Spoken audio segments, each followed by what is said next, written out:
What's up, guys? What's up, guys? Never mind. My name is Derrick. I'm Dylan. And today we're going to teach you how to kill any job interview in 5 steps. All right, so job interviews, man, the skills are just, you need to have them. So we're just going to jump right into it. First step, step number 1. Do your research. You got to do your research. All right, don't do no like crazy stalking or nothing. But you just need to, if you can, find out who's gonna interview you, and then just find them on LinkedIn. Like me personally, LinkedIn is my savior. Like with so many social media we have, you literally have Twitter, YouTube, LinkedIn, Facebook. If you can't find anything about that person or something, and make it natural, please. Don't just say, hey, by the way, I saw your ex-husband. Yeah. He brought you some flowers the other day. That was nice. No, that's like creepy, and that's how you don't get a job. Just bring it into regular conversation. Yes. And make it seem like you accidentally said it and y'all just have something in common. But not just that person. You need to look into the actual company it is. So if you're getting a job for, I don't know, any company, Apple or Google or YouTube, you just need to know how YouTube got started, just the simple basics. All right, so number two, of course, you gotta dress. You gotta dress the part. That's just easy. You gotta dress the part. All right, so as you see, Derrick is kind of in a more of a casual type deal. Yeah, this is for something like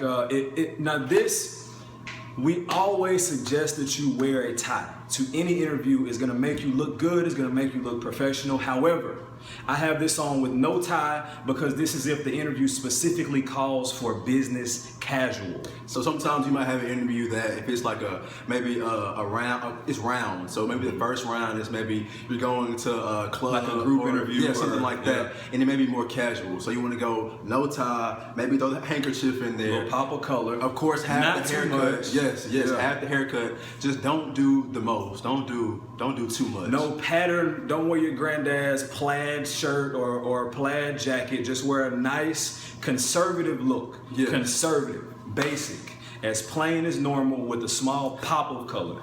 All right, and then I'm going more of the business attire. So you want to go, you can do just the standard black or blue suit, but I kind of want to do like the bold, just the power gray suit. Mm-hmm. So you just want to do one, just a solid tie bar, maybe just the handkerchief. You can do this type. I just kind of go with the simple, like this. Nothing too big with the jewelry. A watch, maybe a one ring or so, something like that. Nothing too much. Just kind of and something that flatters you. Yes. For instance, he said black. A lot of people can't wear black. Mm-hmm. However, for our bigger guys, black is a little bit more slimming.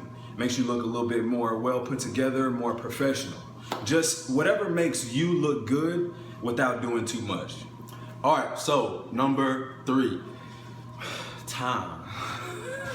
and we shouldn't even have to say it, but it's just like so many people, it's like they can't grasp the concept.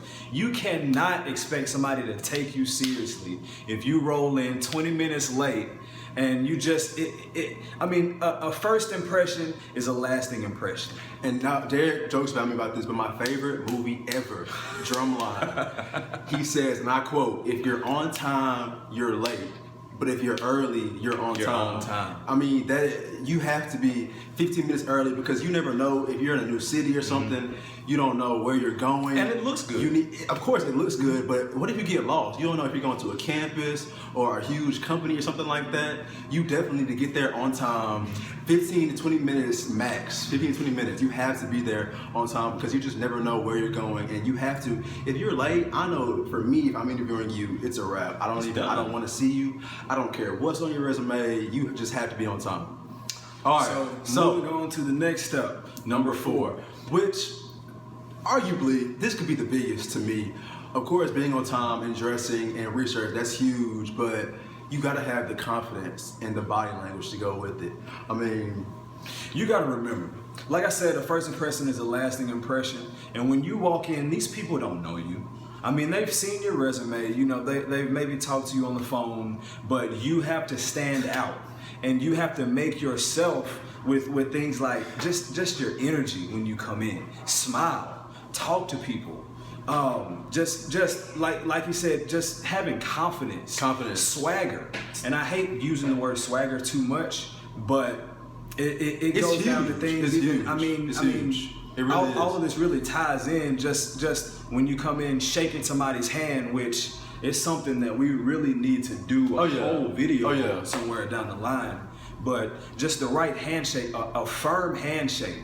And along with body language, it's just, I'm sure y'all know this, but just the simple etiquette facts. You just come in, of course, you shake their hands, nice firm handshake, whether it be a lady or a man. Guys sometimes kind of make more of a timid handshake with ladies, and some ladies may feel offended by that. Yeah. So you want to still give a firm handshake, especially she's somebody interviewing you, so she has a higher position. So you want to, of course, acknowledge that and respect her for that. And then on top of that, you just wait for them to tell you to be seated. Sidebar. Always stand when you shake somebody's hand. Definitely. Especially if somebody's coming in, they may be late, you want to stand and shake their hand. And besides that, just confidence. Like eye contact, a huge thing. If you're nervous and being shaky, that's a huge thing. Another thing with confidence, you may be nervous. If you're not nervous for a big job interview, something's wrong. Yeah. But you just need to be able to know how to handle your nervousness. So something I do is they ask you a question, I just take a second, just breathe it in, and most times I repeat it just to give myself time to answer that question. Yeah. So if they say, what is your weakest, what's your strongest aspect of having a job interview? And you just take your time, you may repeat it again just to give your time to think about what you're gonna say, and then you just kind of go from there. It's not a race. Take your time. That was good. Another thing, posture. When you sit up straight, it just exudes more confidence. And when you walk in the room, like I said, energy is a big thing. It's tangible. People can feel when you walk in the room, you have either a good energy or a bad energy. Smile. Speak to everybody that you pass. Even if it's people that that are interviewing for the same job for you. Because when people notice that, you never know. When you're walking in and you hold the door for somebody, that might be your CEO's wife. Or somebody that may have a say in if you do or don't get that position. Along with confidence, there's a few different type of interviews you can go through, but the biggest one is of course the one-on-one, or it may be you and a panel, but also the one that seems to be the trickiest for most people is the group interview. So there might be you and like 3 or 4 different people interviewing at the same time, and that may freak out some people, but I know for me, that's what I love to see, because I know I'm being judged with these people that are right here next to me. I know who I'm going against, and I walk in and I know I'm about to kill it. Confidence. That's all you gotta walk in. See, and there's a difference between being cocky and conceited and being confident, which is something else that deserves a whole video within itself. Yeah. I know it seems like we're talking about this subject a lot, but I mean, like he said, this is really probably the determining factor in if you're gonna get this position or not. Because you gotta remember, everybody else is saying the same thing you're saying. When somebody comes in for an interview, they want to stand out. They've done this, and that, and their resume is so amazing, but you have to make yourself stand out. And then 5, the last one, is follow up. Now this one, it can go either way. I think that it just kind of depends, but if you really want to kill this job and get it, you want to follow up either the next day or maybe, depending on how long they say it's going to take to get back to you. You want to just send a follow-up email, just thanking them for their time, and just making them realize that you really appreciate them taking their time out for you to interview for this position.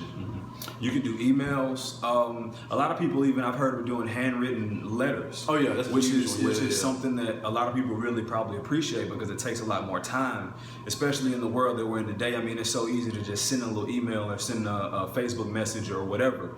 Only thing with that, don't be thirsty.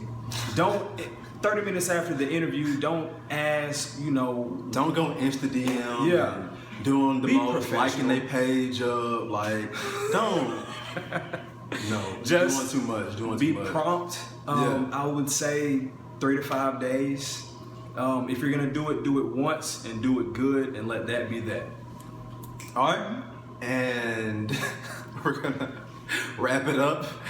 We kind of went on a tangent for a minute, but if you like this video, please like it and subscribe to our page. I don't know if I'm doing this right. One more thing. I'm a new YouTuber. One more thing. There's a list. It's the 150 most asked questions during interviews. Look that up. Actually, we'll put the link down here at the bottom. But like we said, my name is Derrick. I'm Dylan. And please, like he said, subscribe. If you want to hear us talk about anything else, just put it down at the bottom. A lot of people have kind of asked us, certain stuff, how to do an interview, how to dress, stuff like that. And we really just want to help guys more than anything. So if there's anything that you can think of that you want us to talk about, put it down at the bottom, and definitely expect more from us.